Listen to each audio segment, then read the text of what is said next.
Dan untuk mengetahui bagaimana pabrik sepatu bata sekarang, sudah ada Atang Rohana, pimpinan unit SPSI Sepatu Bata Purwakarta.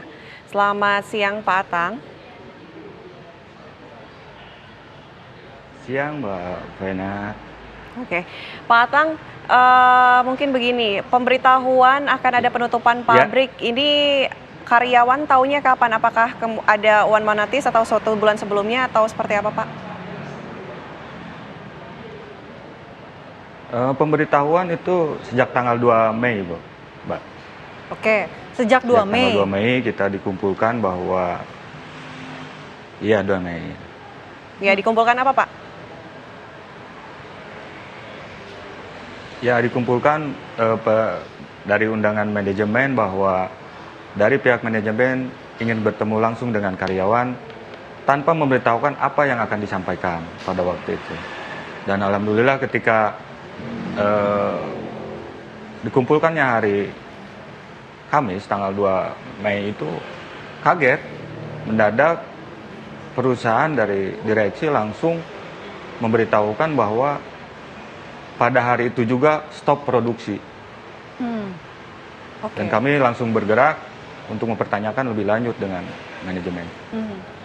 Apakah dari pihak manajemen juga menjelaskan mengenai adanya rencana transformasi bisnis dari PT Bata ini, Pak Atang?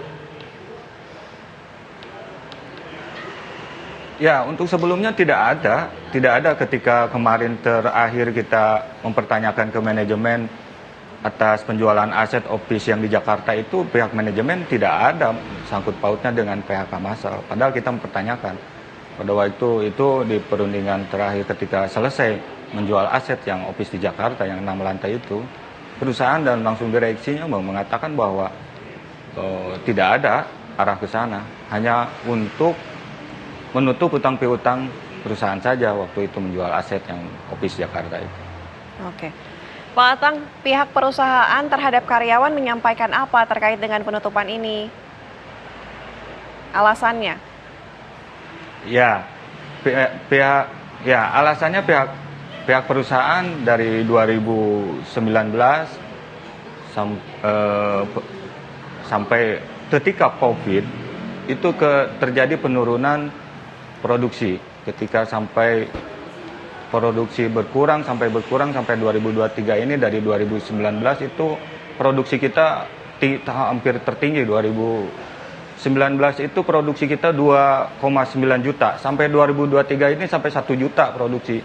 Ketika kita cek di lapangan memang pengurangan untuk penjualan dari toko-toko ini berpengaruh ternyata. Dan ketika kemarin tanggal 2 Mei itu pihak manajemen mengatakan 2 tahun berturut-turut perusahaan PT Bata rugi.